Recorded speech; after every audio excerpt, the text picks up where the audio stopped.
सुख से रक्षा कीजिए,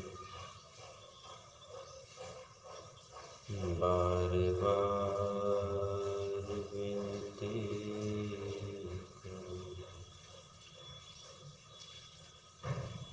बार बार विनती करूं।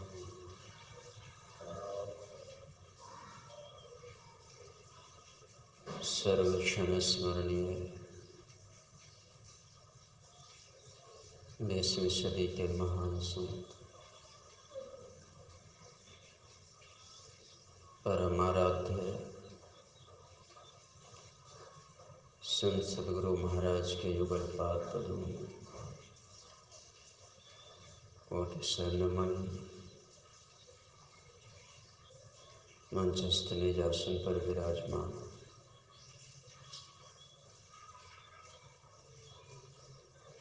पूज्यपाद स्वामी दशरथ जी महाराज के श्री चरणों में कोटि नमन। पूज्य स्वामी राधे जी महाराज के श्री चरणों में कोटि नमन। नमन करता हूँ हमारे समस्त चलता फिरता तीर्थराज मन मंगल साधु समाज के युगल पाद पदों में साधना शिविर में भाग लिए पुण्य के धनी सम्माननीय साधक वृंद, साधिकाएं,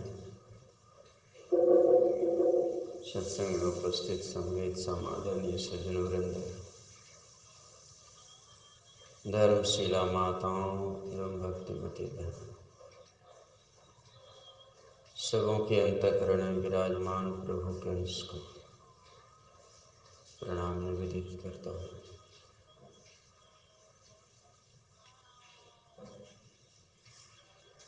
अभी का प्रतिपाद्य विषय है योग।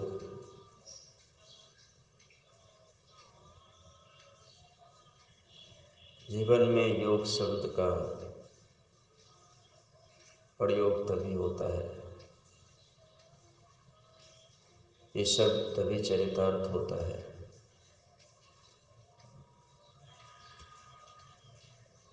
और योग शब्द की उत्पत्ति तभी होता है जब हम वियोग होते हैं। पहले वियोग बना, इसीलिए योग शब्द की जरूरत पड़ी।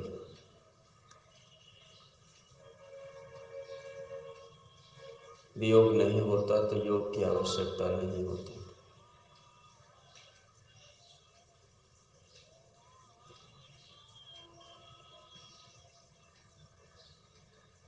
वे प्रश्न है हमारे जीवन में,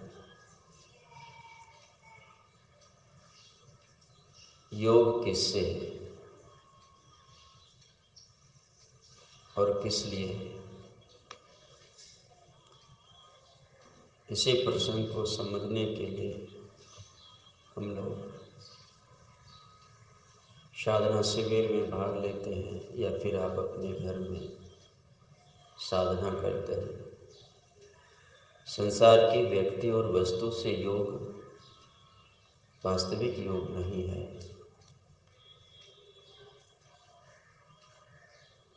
क्योंकि संसार और संसार के व्यक्ति और वस्तु से आपका वियोग हुआ ही नहीं है, तो योग करने की आवश्यकता कहाँ है?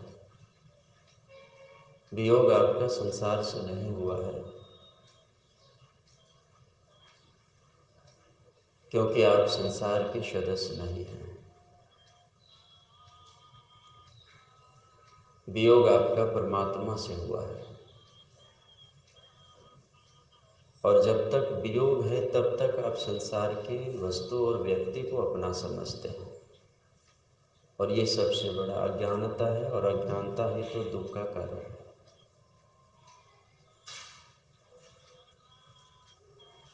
संत कबीर कहते हैं तो उतरी पड़ी उत्तम माही,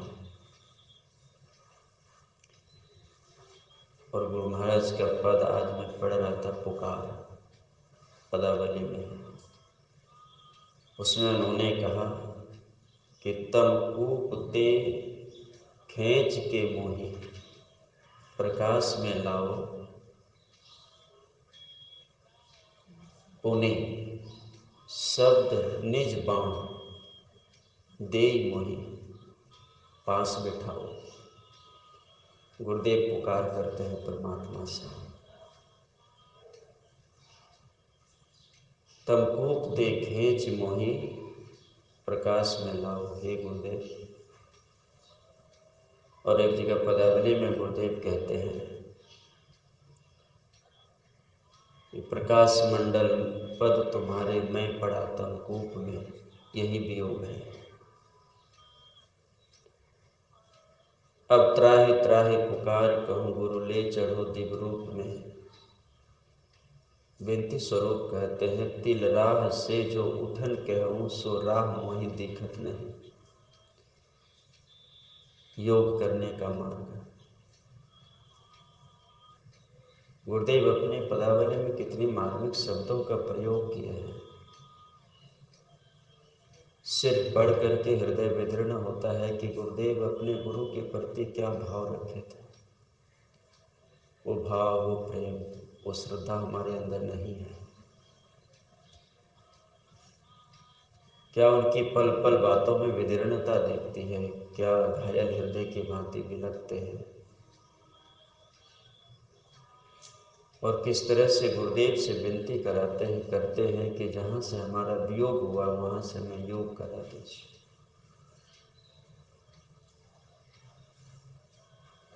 पुण्य शब्द निज बांह देह मोही पास बिठाओ। और इसी शब्द का प्रयोग गुरुदेव कहते हैं कि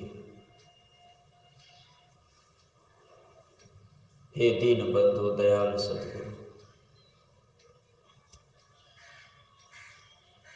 दीन बंधु हैं आप, दयालु हैं। तुमरो विरद गुरु है पतितन को तारे। आपका तो ये सिद्धांत ही है कि पतितों का तारण करना, उद्धार कर देना। गुरुदेव का क्या काम है? योग करा देना, जीवात्मा को परमात्मा से मिला देना। यही काम है गुरु का। इसलिए गुरुदेव बार बार पदावली में अधिकतर सद्गुरु की विनती की है। अब योग करने की तरीका क्या है? गुरुदेव 12 मासा में लिखते हैं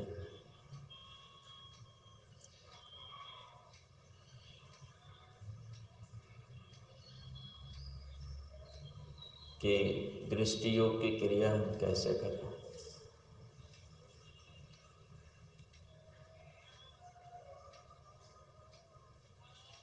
महाशासिन जगतवासी, इस पद को पढ़ के देखिएगा। इसमें लिखे हैं कि दो नैन बीचो बीच सन्मुख, देखने की तरीका। दो नैन बीचो बीच सन्मुख एक टक देखत रहो, आप ही वह बिंदु जल के पट गिरा निर्खत रहो। यही है योग की तरीका। दो नैन बीचों बीच सन्मुख। और इस सन्मुख कितनी नजदीक, इसके लिए गुरुदेव ने कहा कि दृष्टि युगल कर अंगुल द्वादश पर दृढ़ थिर धरो ठहराई, प्राण स्पंदन बंद हो जाए मनहु तजय चंचल है, संगम पर संध्या करुणी तुम्हारी।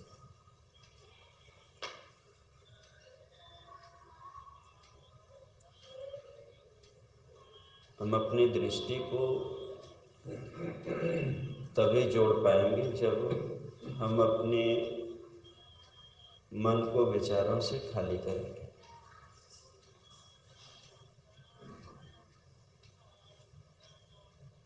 साधना क्या है? इसमें ध्यान बिंदु उपनिषद के ऋषि लिखते हैं कि सिर्फ अपने मन को विचारों से खाली कर दो, यही ध्यान है। न ध्यानम ध्यान मिथ्या और ध्यानम शून्य गतम मनः तस् ध्यान प्रसादन सुखम मोक्षम न संशय है। अपने जो अंदर में विचार चलता है उस विचारों को हम हटा दें, और सबसे कठिन काम यही है। ये काम नहीं हो पाता है हमसे, इसीलिए हम दुखी हैं और योग नहीं हो पा रहा है हमसे। दृष्टि स्वाभाविक जुटती है,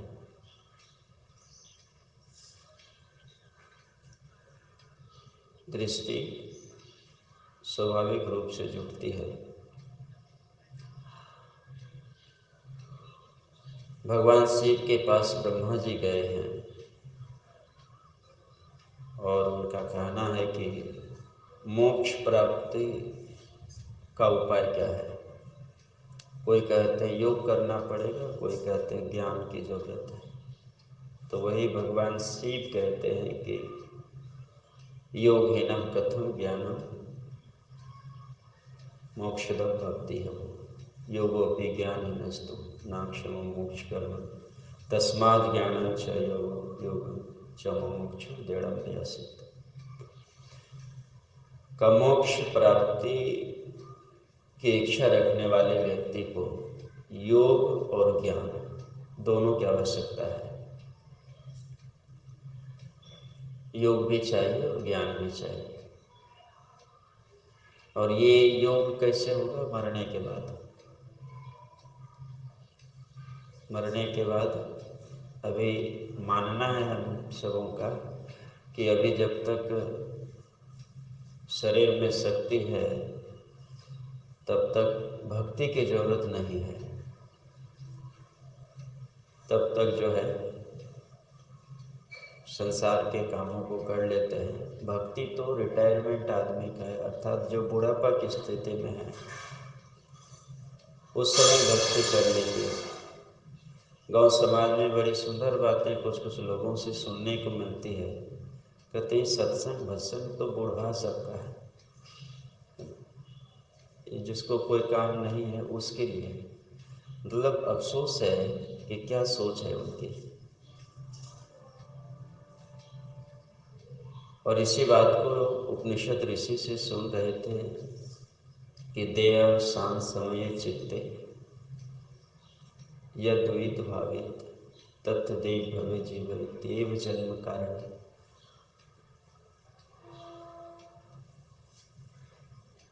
मरने के समय चित्त में जो जो भावनाएं जीव करता है अंत में वही होता है।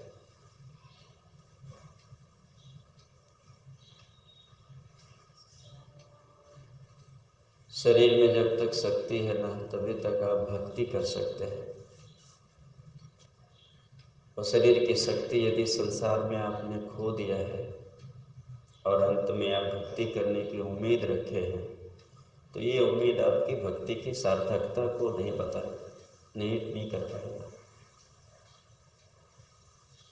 अभी बैठने का सामर्थ्य है, अभी आप बैठ सकते हैं।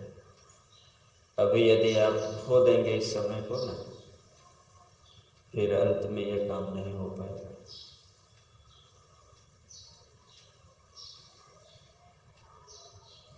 दृष्टि योग की क्रिया कैसे करनी चाहिए, इस पर थोड़ी सी चर्चा बहुत जरूरी है। गुरु महाराज कहते हैं कि जिनका मानस ध्यान ठीक ठीक नहीं होता है और मानस ध्यान देर तक नहीं होता है उनका, वो दृष्टि योग करने की सामर्थ्य उनमें नहीं है। जिनका मानस ध्यान ठीक ठीक नहीं होता है उनसे दृष्टि योग की क्रिया ठीक ठीक नहीं होगी। उनकी दृष्टि में कंपन रहेगी, कांपेगी दृष्टि, थर थर थर थर करना। ये स्थिति है। कुछ क्षण के लिए आप, कुछ पल के लिए सामने में अंधकार के साम्राज्य। एक बात कहूँ, साधक को तो पहले अंधकार को देखना चाहिए, और अंधकार नहीं दिखता है ना, तो समझिए मन चंचल है, मन स्थिर नहीं। आंख बंद करते अंधकार भी नहीं दिखता है, अंधकार को भी देखें तो समझे बहुत बड़ी उपलब्धि है। आप कल्पना कीजिए, सुनने में तो लगता है साधारण बात। आंख बंद कीजिए, सामने में अंधकार दिखने लगे, तो समझ लेना चाहिए कि आपका मन में चंचलता नहीं है। सामने में अंधकार के साम्राज्य को मेरुदंड की खड़ी रेखा करके और एक टक लगा करके सामने में देखना, ये क्रिया यदि साधक कर ले तो अपने जीवन में बहुत बड़ी उपलब्धि पा सकता है।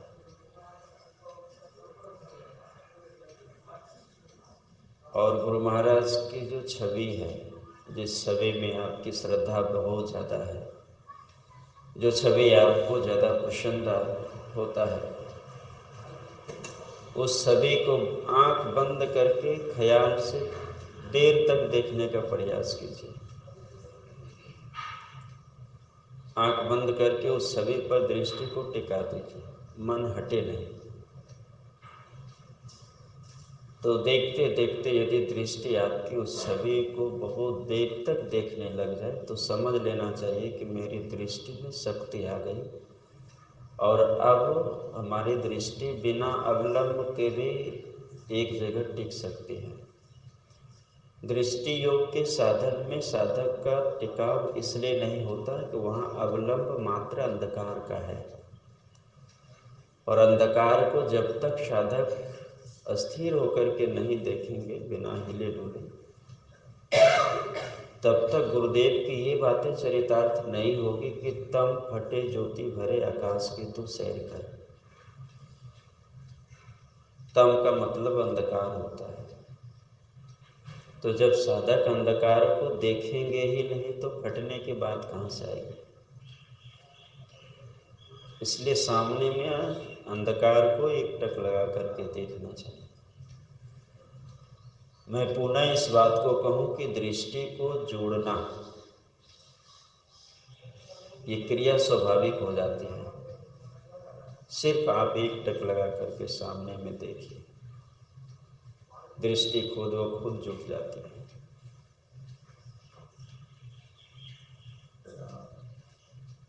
इसी बात को आज हम सभी श्रवण कर रहे थे, और समय तो बहुत हो गया। इसी प्रसंग को आप सभी श्रवण कर रहे थे, और देखिए एक बात कहूँ, ये क्रिया के बारे में आप समझते रहिए, सुन के प्रयास कीजिए, बिना किए तो नहीं समझ में आएगी। इस क्रिया को करना पड़ेगा, करेंगे तो समझ में धीरे धीरे आने लगती है। इसलिए समय निकाल करके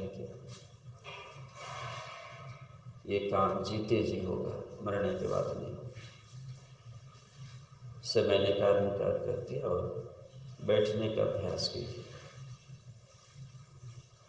तभी हम इस क्रिया में अपने आप को